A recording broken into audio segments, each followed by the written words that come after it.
Hi everyone, and I can tell, and I'm excited. I'm sure you can tell that I'm excited, and because we're doing something today that most people do not necessarily do, or people haven't seen. We're talking about farmers, and we're letting them tell their story and show us how important they are to us surviving COVID and surviving post-COVID. You know that. Farmers are the unsung heroes. I mean, if you won't survive without food, you won't survive without nourishment.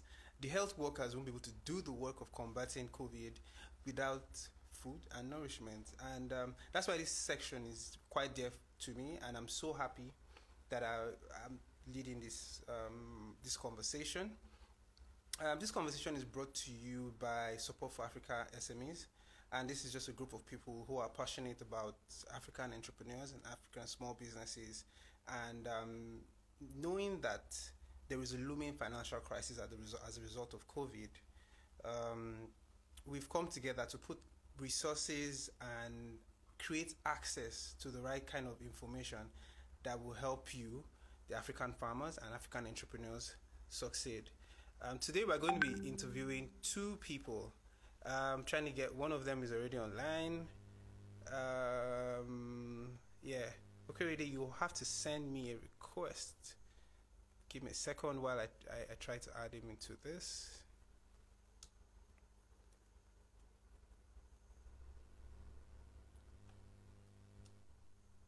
So we're going to have two farmers talk to us about the work they are doing. Two brilliant, amazing farmers um, who have farms at various places in Nigeria. One in Bayelsa, another one in Nasarawa State, and huge farms from plantain to rice and the likes. Hi Jessica, hi Victoria, hi Fisayo, hi Shegun, how you doing? Still trying to get Chibuzo. I'm trying to get you. You have to request to be part of this live video, Chibuzo.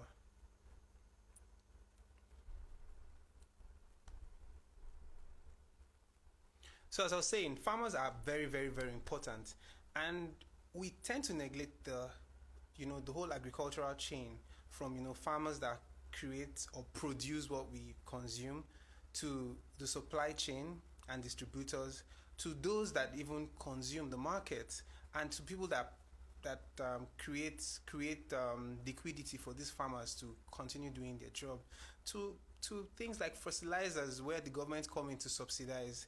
um, that whole value chain is at risk during COVID because when there's restriction of movement, when there's little liquidity for people to do business, when distribution is hampered, farmers will harvest but cannot get to you and I, the end consumers.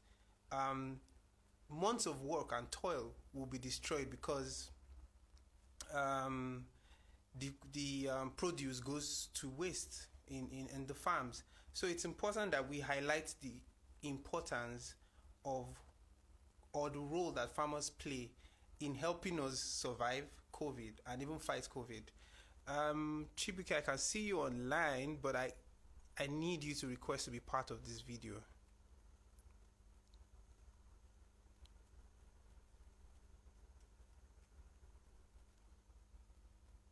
Guys, just give us a second while our first farmer joins the video.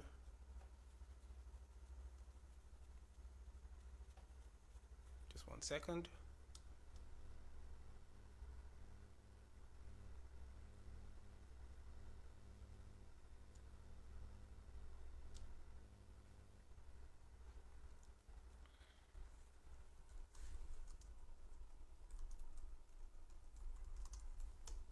One second, please.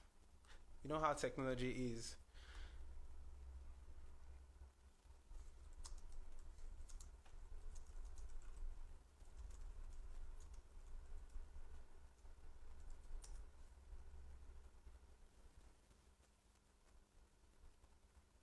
Okay, perfect. He's here. Yeah.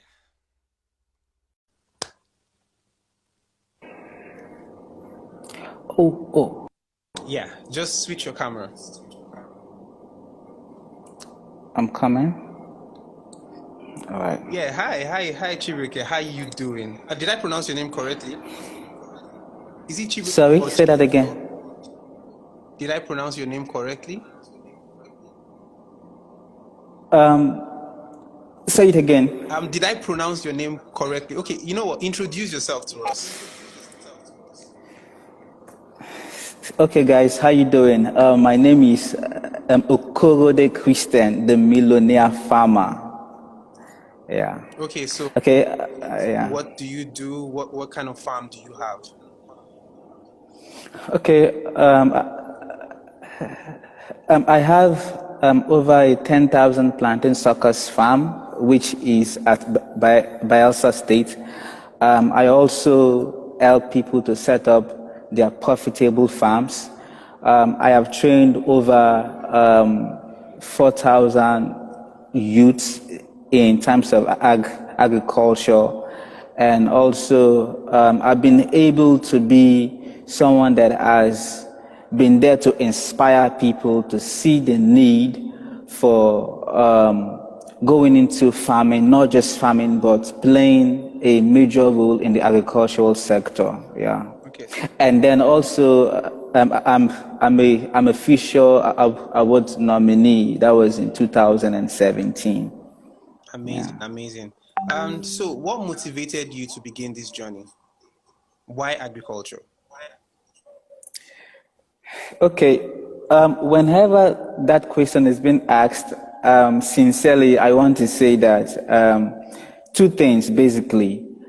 First, it's a God-inspired idea. I have never in my life thought that I will go into farming because it was never part of my list, okay? But doing NYSC, there was this train called Saeed. When it was going on, there was this idea that came up and like, okay, I really need to be part of this class, and I got there and I just realized that that is what I want to do. And then secondly, I went into agriculture to help contribute in solving hunger, food shortage, and unemployment problems in my region, that is the Niger Delta, and then spreading it across Africa. Interesting. And so since you began, what are your successes? Can you tell us, the gains you've made? Okay, first and foremost, it is the recognition, okay? I just get to realize that in this part of the world and perhaps all over the world, there is this respect people have for farmers, basically. Those days are gone when farming is for those that are good for nothing. Let me use that word per se. I've been able to meet highly influential individuals in the world, and then I've been able to also stand as an influencer and also as a change maker in my community. Not just that, I've been able to be an employer because my farm currently have people that work there and I pay them. So by the virtue that I pay someone that works in my farm, it simply means that they literally have to take care of their family. So I've been able to serve as an as an employer of labor going into agriculture. There are just so many benefits that I just cannot mention now. Yeah. Okay, that's great. So let's get into the nitty-gritty. What are the challenges you face as a farmer? Okay, I will start as my personal story. Okay, when I went into the agricultural space, Okay, I got the idea of going into agriculture, and the first thing that came to my mind is, how much will I make? And that is what most people always have in mind. Oh, agriculture is profitable, farming is profitable. There is no doubt about it. But one of the challenges that I faced was a lack of adequate knowledge. Let me put it that way, a lack of adequate knowledge, and most people face it. They just jump into agriculture with little or no knowledge, and it cost me a lot. And then also, one of the challenges that I faced personally was getting capable hands to work with. I came from the Niger Delta, and my farm is at the Niger Delta. I don't know about other parts of Nigeria and Africa, but getting people or getting youths that are going to work in your farm, it's quite difficult. So sometimes I have to bring people all the way from the north to work in the south. So it is quite expensive getting capable hands to work and farm, and that is a challenge. And then also, in my case, I don't see funding as a challenge because I was able to raise some money with just using Facebook, okay? But yes, but I feel that funding is also a major challenge that most farmers face because you cannot make massive wealth in agriculture if you don't invest massively in agriculture. Yeah. Insecurity, people come to your farm and they steal your produce, so you have to set up some structures in your farm, like build a farmhouse, put guards in there. And also, when you're taking your produce to the market, there is a challenge because you have to settle the police officers on the road. Now it got to a point whereby while we are taking our produce to the market, or when we want to take our seedlings to go and plant, we have to get a police escort, so police will not harass us. So these are some of the challenges that farmers face. Seeing the amount of challenges you faced and how you've creatively, would I say how you've surmounted some of them creatively? I mean, for funding, you did some sort of crowdfunding on Facebook, right? And for security, Absolutely. you had to get creative using security personnel. How do you think the government can? What do you think the government can do to support farmers? Okay. The first thing is to create policies.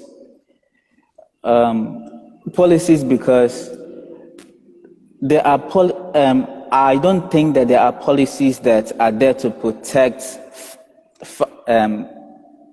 farmers. Okay, fine.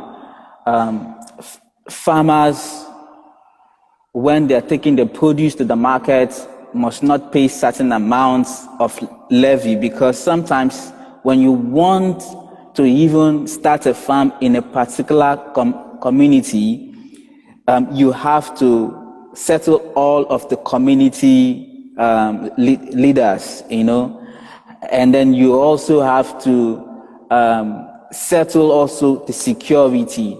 So if government could come up with policies to really get to protect farmers, that is the first step. And then the second step is to make sure that funds are literally available for farmers. Now, real farmers. Unfortunately, unfortunately, we live in a society where we don't have concrete data of people or those in particular sectors, most especially in the agricultural sector. We don't have the list and the names of farmers. So even though government wants to empower farmers per se, they don't know who are the real farmers, because I am sure that funds are being disposed every year for agricultural purposes, but these funds don't get to the hand of the real farmers. So this fund just go to the hands of people that are not farmers at all, or people that get the funds but don't use the money. So government have a role to play. First, in terms of policies, and then secondly, in terms of implementations of these policies, because it is one thing to create policies and then another thing to actually implement policies. Yeah. Interesting. What would you say is the role of collaboration in the agricultural sector? I work with quite a number of farmers all across Africa, and I see that one thing they really struggle with is finding creative ways to collaborate. How do you think farmers can approach this? Okay. Just a few days ago, I was talking to a set of persons that I train, about 200 of them, and I was telling them that in the business of agriculture, collaboration is the new gold. In fact, it's the gold itself. This is because there are farmers that have expertise but don't have funds, while there are people that want to invest in agriculture but don't have the expertise. They could actually get to collaborate and build something to solving hunger, food shortage, and unemployment problems, and then also get to benefit massively. Now, this is it, okay? There are farmers that have hectares of land, but they don't have funds. It is good that they actually get to collaborate with those that don't have land, but they have the means in terms of cash to actually get to produce. And also, I have come to understand that the value chain in agriculture is very wide, that based on World Bank, it actually states that the agricultural sector can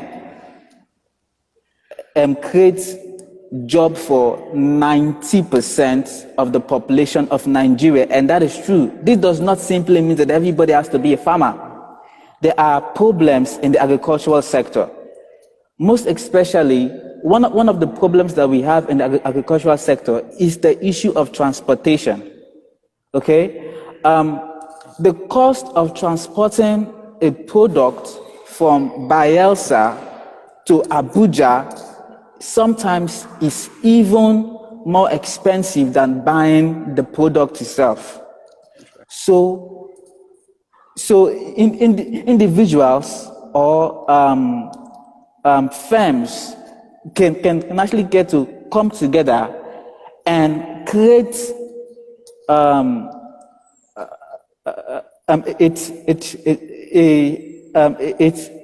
transportation means whereby,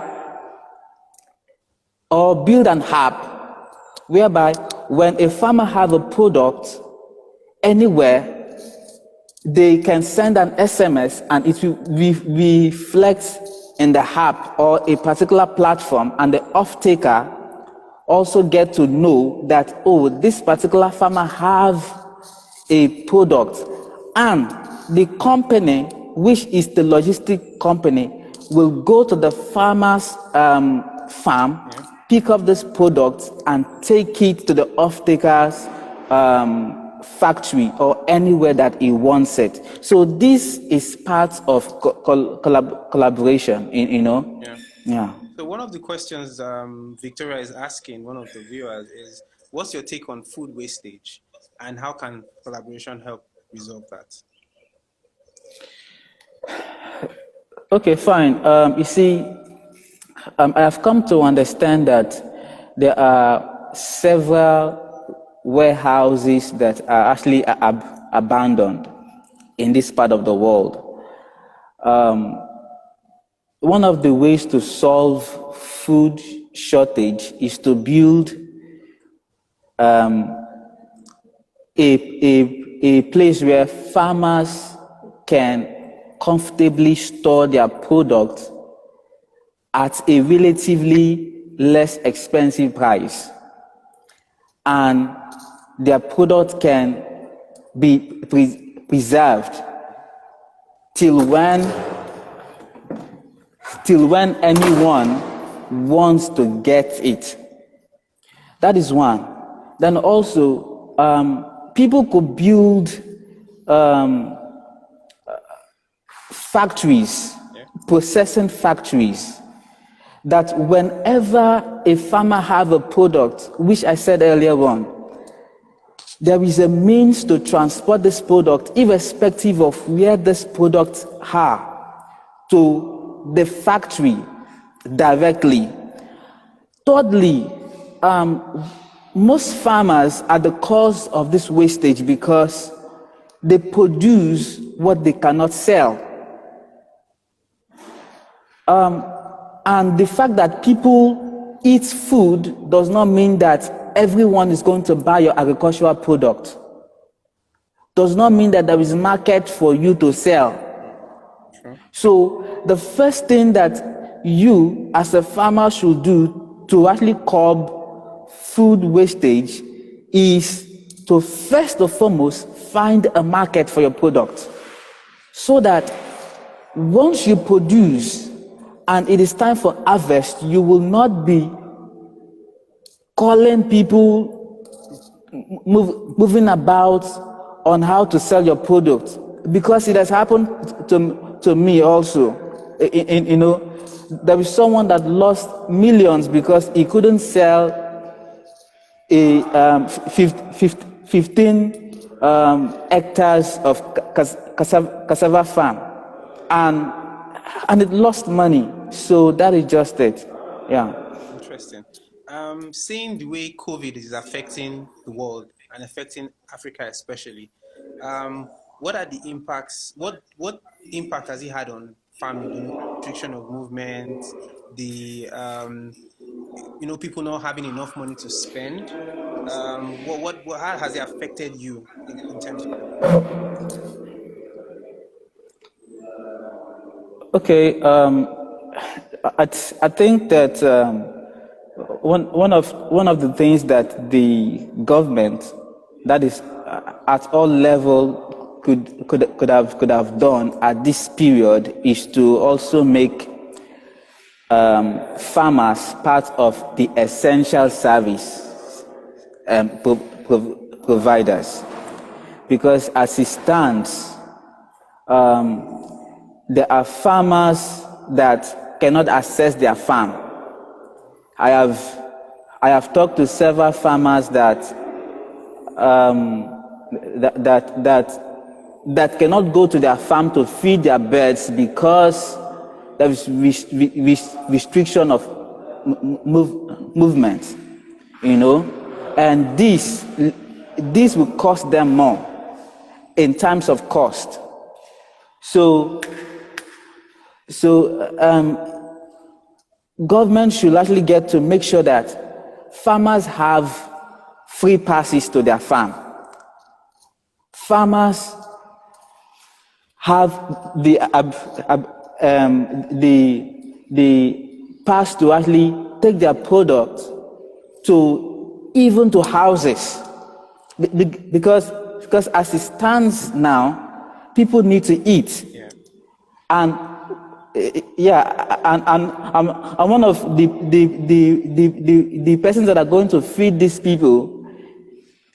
are not robots, they are farmers. So you need to allow these farmers get access to their farm and then also take their product to anyone that needs them in the communities or anywhere that they are. Then also, in terms of, though there are some areas whereby farmers are actually allowed to move about. However, we still face the problem of security exploitation.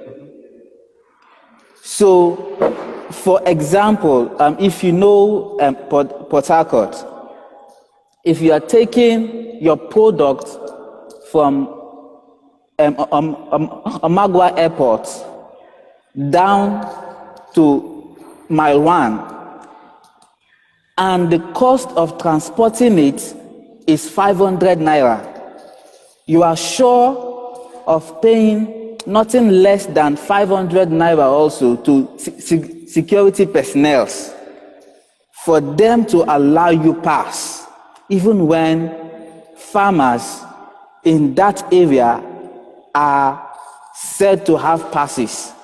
So these are some of the challenges that the COVID stuff has actually imposed on farmers and agriculture. Yeah. Thank you so much for all the things you've said. I have to apologize first from my end because I got your name wrong. Okorode Christian. I was calling you somebody else's name that I had down on my notepad. Thank you so much for sharing so much. And what is your final word for people that are interested in delving into the agricultural sector? Now, maybe not just farming, but that whole value chain. What do you advise? Okay. First and foremost, the first thing that I always say is seek knowledge first. Irrespective of the aspect of agriculture that you want to dive into, whether it's farming or processing or any of the value chain, seek knowledge first. Don't just go into agriculture because it is profitable. Yes, it is profitable, but first you have to seek knowledge. And then secondly, you have to identify the problems in the value chain of agriculture. Now, this is something that I always tell people, that agriculture is profitable. However, there are a lot of challenges and problems in the agricultural space, which is a good thing. My brother, it good well. This is because whenever there are challenges or whenever there are problems in a particular space, it simply means that, one, there is need, and secondly, there is money to be made. Tell me, who does not like money?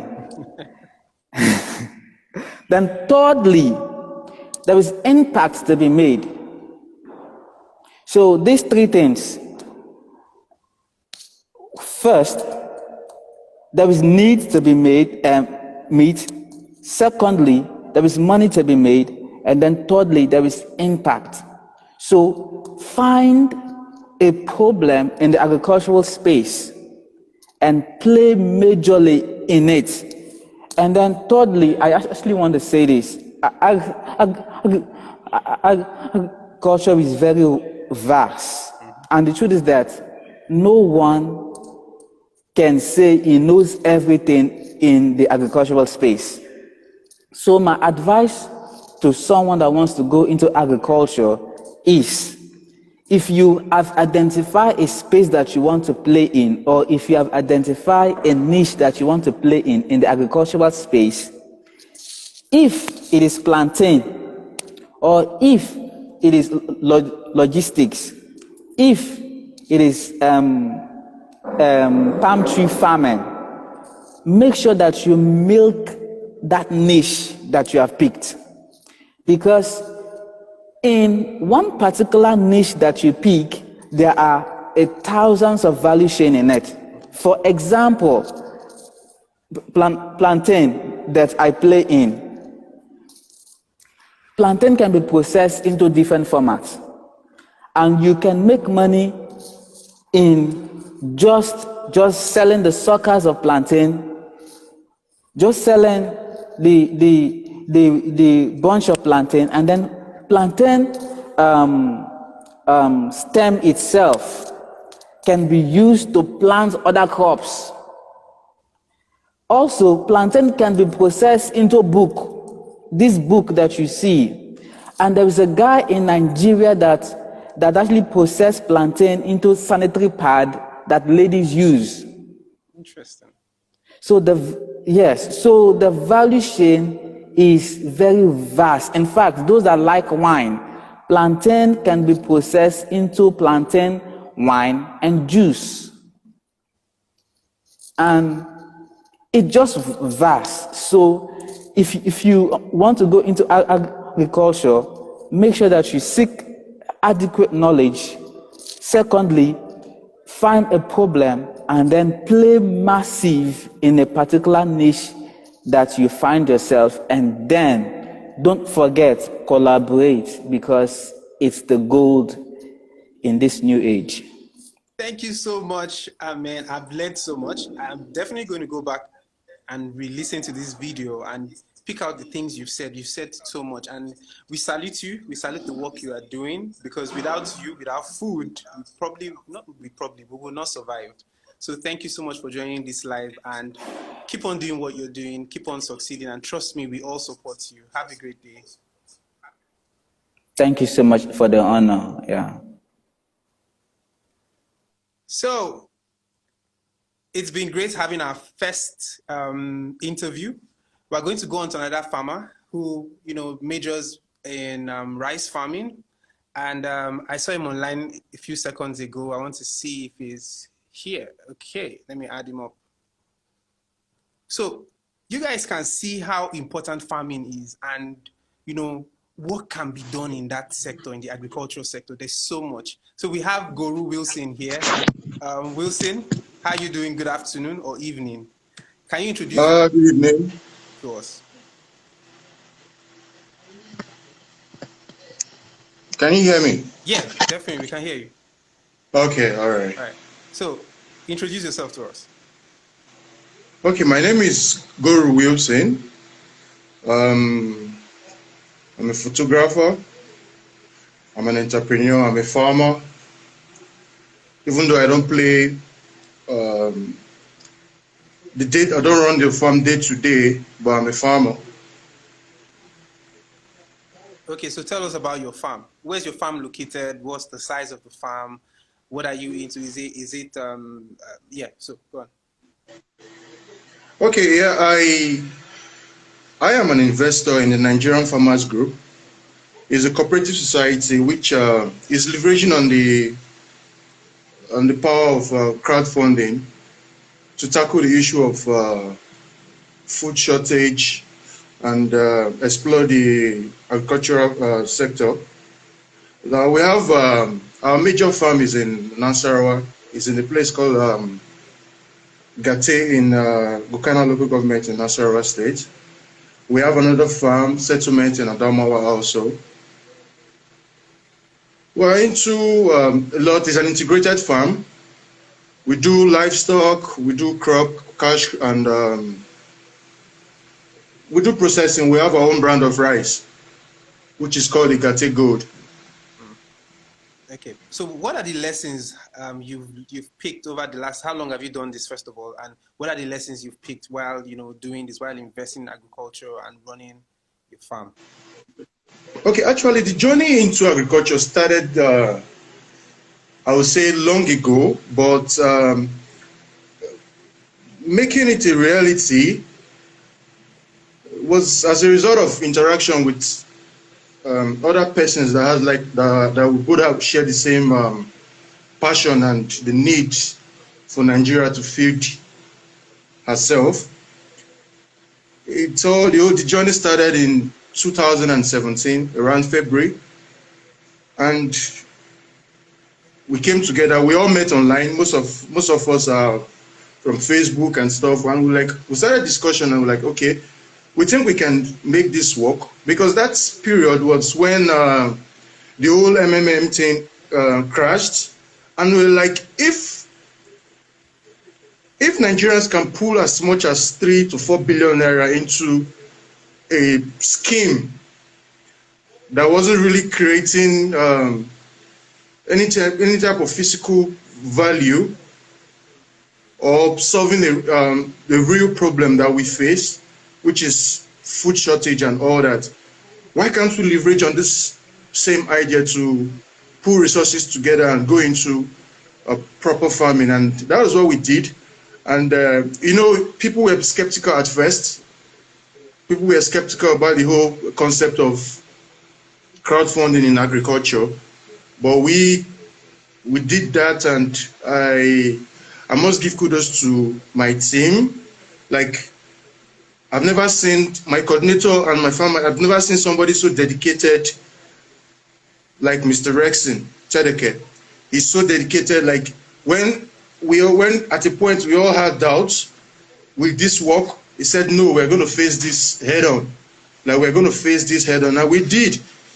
And so far, even with the struggles that we faced in doing agriculture, we enjoy and see the results of what we've been doing, and we see it and we say, oh, kudos to us. So we started very small, farming just less than 10 to 15 hectares for our pilots. And as I speak to you now, we have over 3,000 hectares of farmland being cultivated now in less than 24 months. So that's what we've done. And sometimes when we say these things, people don't believe it. When you say this, people don't believe it, because I think that was what even led so many visitors, because we've received a lot of visitors in the farm. Because when they hear our story, like, how can you start so? Your farm is barely 2 years old and you people have achieved a lot. Yes, it's painful, but we've been able to leverage on the fact that you could pool resources and manage these resources very well. It's not about pooling resources. When you pool resources, you manage them very well. That is why any day I sit down and I say, I celebrate the whole team of NFGCS, because from the workers to the community to the management staff and everybody, I celebrate them every time, because it doesn't, so many persons have gone into this and they failed. So it's all about proper management and how dedicated you are into the cause. Because I won't lie to you, no Nigerian farmer is enjoying. All Nigerian farmers are crying. Why do you say that? Okay, we are crying because I will give a simple story. For example,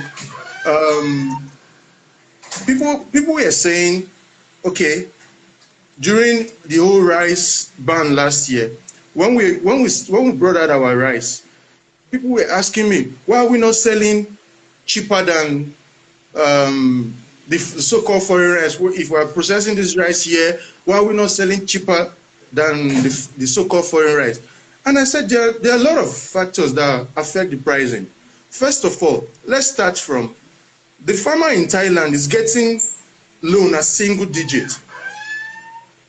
But me, I struggle to get loan without any government support at 25%, 30%, as the case may be. That is one. Two, we're talking about farm machineries. For you to get anything from the government, we know how expensive these equipment are, from planters to bulldozers that will clear your farm, to plowing machine, to harvesters, to processing machines and all that. These things are expensive. If you dig like a 100-ton capacity rice processing mill, it will cost you over 60 to 70 million naira to set up. So taking out things from your operation cost, you know what that is. And we're not taking this money because we have it in abundance, or we have somebody that's giving me a loan at the rate of 5%. I have to struggle with a Thailand farmer that is getting his loan for 5% and pay 5 times the amount of interest that person will pay. Our banks are not helping. Let's just forget about it. Our banks are not helping. The whole support for agriculture is just a sham. That's what I say, because the real farmers don't get to assess this thing. You're telling me I'm looking for 25 million naira to put into my farm. You are telling me to go and bring a collateral of over 100 million naira. If I have it, I will sell it and go and do my farming. It's because I don't have it, that's why I'm looking for support.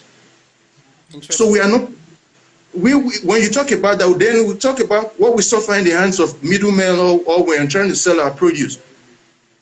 When there is a glut, they come, oh, they pay you whatever you want, because we don't have off-takers.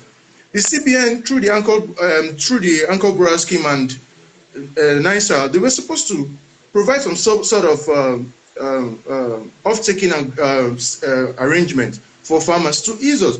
Because if there's an off-taking arrangement, I won't have to be at the mercy of a middleman who will come to them and tell you, market bad, oh, now so we go buy them.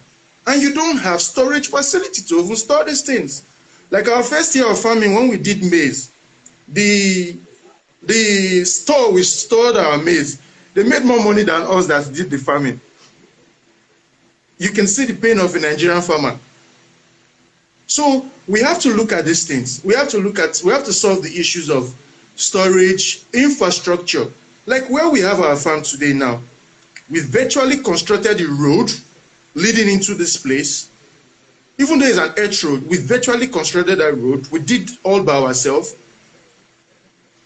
We gave them water. We gave them, we had to give them a community center. These are all the things we did because we needed the cooperation of the community for us to succeed. And it has really helped us a lot. Because in analyzing farming in other places, if you don't have a good relationship with your host community, you're definitely going to have issues. So these strategies have helped us. They've helped us to have like a seamless operation. You understand? So the Nigerian farmer is not smiling. The Nigerian farmer needs support, real support. The Nigerian farmer needs farm machineries. The Nigerian farmer needs off-taking agreements. The Nigerian farmer needs processing equipment. Provide these things. Not be say we'll not go pay. We go pay. But provide them. Yeah. It's expensive for me.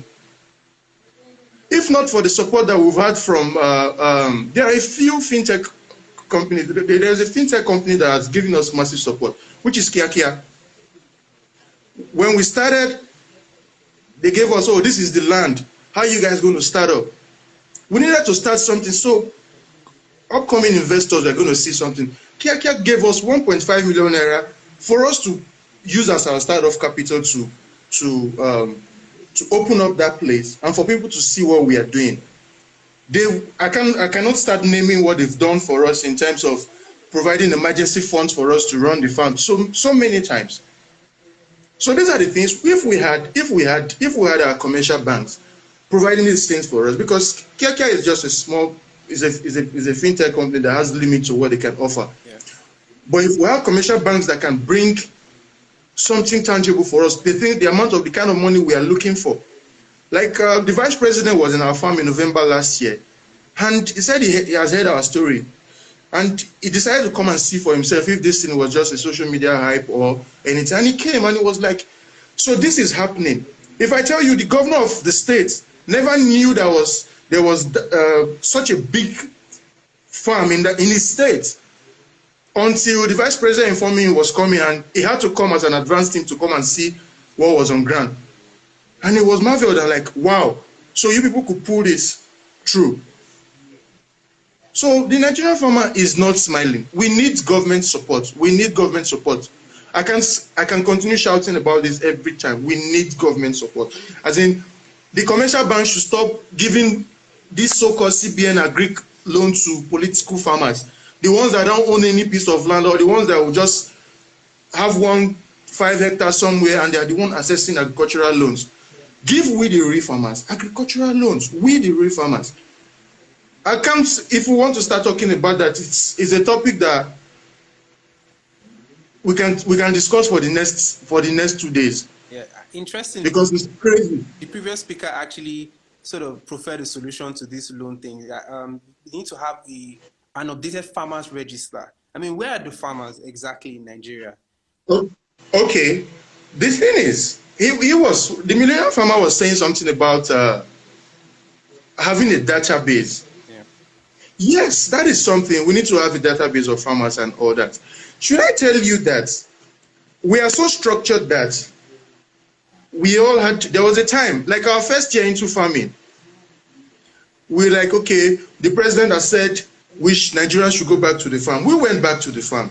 And we're like, oh, there is provision. NISRA is going to come and give you support and all that. We pursued NISRA, and it got to a point. We said to ourselves that if we continue pursuing these people, the people don't know the timeline for agriculture. Like, for example, I want to plant maize. I have a timeline that I should use to plant maize.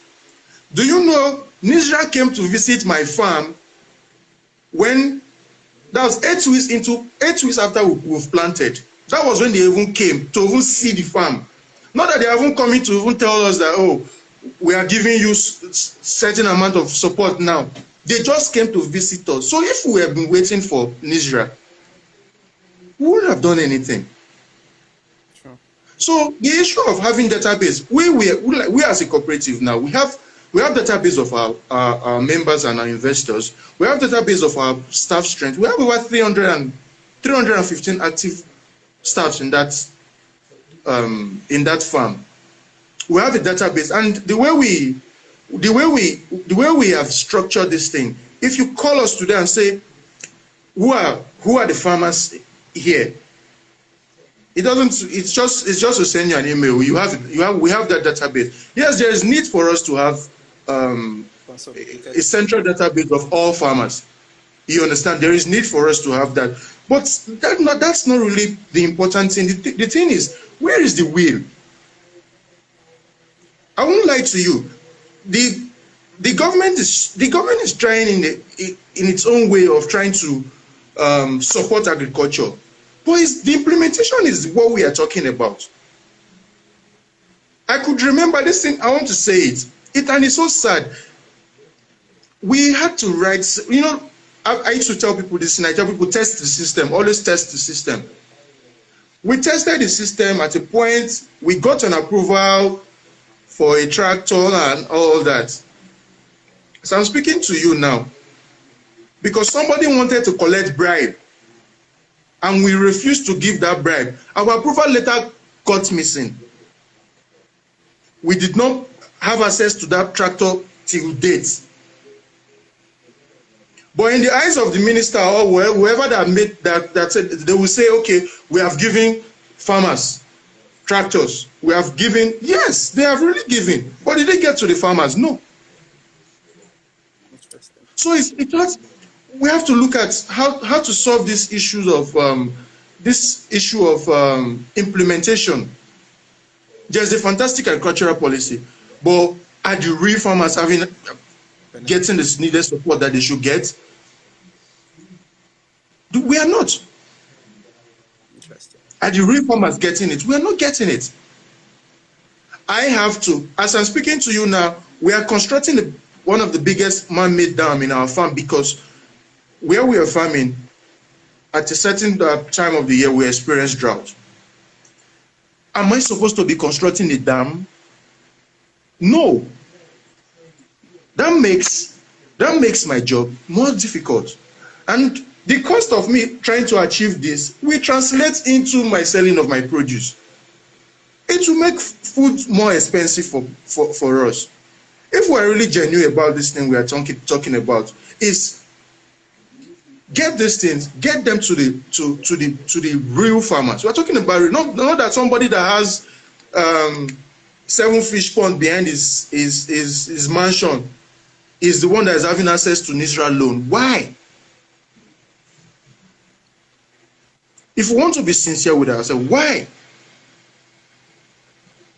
Wow. Go to the various Ministry of Agri stores. You will see irrigational facilities, you will see processing machines and all that, but they're not getting to the people that really needs it. Yeah. Actually, this is actually a real problem, and I think it cuts across all sectors. But fact is, we cannot keep on waiting for the government. So what do you Yes. advise in terms of collaboration? How can farmers decide or come together and say, hey, the government is not giving us what we need to do, what we need to succeed? How then can we make it work? How then can we even advocate together? Okay, yeah, like you said, with issue of collaboration has helped us a lot, because the whole process of NFGCS was as a result of collaboration. We have collaborated with people in the finance sector. We have collaborated with people from other sectors to make this thing work. Like when you talk about, there was a time after our first year of farming, we learned a lot. You understand? We learned a lot, and we sat down and said, see, we need to re-strategize. There are persons that bought harvesters that cost over 40-50 million naira. They are using them themselves. Why not we meet these people and say, okay, after using your harvester, can you let us use it for a fee? And that has helped us a lot. We have done a lot of collaboration, and that is helping us. But there is still more to do. There is still more for us to do in terms of collaboration. But collaboration is just a solution to everything. I've always said this thing. If you want to succeed in doing business in Nigeria, not just even farming, don't rely on the government. Don't just do that. If the day you do that, that is the day you dig your grave. Because, for example, now, if we relied on government, on that in our first year of farming, now if we relied on government, we would have waited and not planted maize that year, because NISRA that was supposed to bring support for us came when our maize were 8 weeks old. You could paint that picture. You see how dangerous it is. Yeah. These things function with time. So if you look at the bureaucratic nature of governance in Nigeria, don't just dare go to Don't put all your eggs. Put them as the forefront. Don't do it. You can have them as yes. Like last year, we've been able to access some few things from them, like machines that we have gotten for for example, 100 million. We could get them for 70 million, and so you get those are. But we didn't put them as our number one go-to solution. Have your plan A, even plan B or plan C. Just have them in case it comes. You say, okay, but if it doesn't, let's go. Okay. We'll move ahead. So if you're just listening in, you're listening to the Africa Farmer Stories, where we sort of profile and listen to the farmers, the people that are responsible for feeding us and keeping us alive. And we've had two great people, and we're speaking with Goru Wilson right now. And in rounding up, Goru, what place do you see technology playing in helping farmers succeed? I would say first, before we talk about technology, I think infrastructure first. Okay. Because technology will work on infrastructure we have. You understand? For example, now, in the last 2 weeks, we are finding it difficult to even enter our farm, because the road that leads into the farm, into the Vugate village, have been cut off due to the dualization of the Kefi Makodi road. Now, I have a challenge of getting into my farm or having access to my farm because there are no roads, there is no power. You understand? Mm-hmm. If I tell you the amount of money we spend on diesel running our factories, you will ask us, how are we still in business? You understand? So before we get into the how to leverage on technology, yes, we are leveraging on technology. It's technology that brought us all investors together. When we do some sort of collaboration, it's still technology that we use. But the real thing I want to tell every African or Nigerian farmer is localized solution. That has helped us a lot. That has helped us a lot. I wish I can show you machines in our farm. We have a fabrication unit because why did we do that? When we started rice processing, we bought the rice boilers and stores. We brought them into the farm, and one developed an issue. When we are calling the technician to come, it took the technician 2 weeks for the person to come and fix it. And that had a lot of, you know what all that does, time in production. Yeah. We didn't meet up targets and all that. And that is a cost on us. So we had to look back and say, okay, these things are easy to fix. Eventually the guy didn't come. And we said, can we not fix this thing ourselves? And we called the local welder and said, okay, sit down. Do this, can you do this? And the guy fixed it. And I said, okay, that is how we moved from. So now what we do in the farm is if we have one machine that was not made by us, we will sit down and modify it and make more of it. Now slowly all our boilers, our rice boilers are made by us, by the fabrication units we have on the farm. From the carpenters to the welders, we fabricate almost everything we use that has to do with steel and so. We don't go through the conventional way of building this thing like that. Our rice factory was built with blocks and just the wood.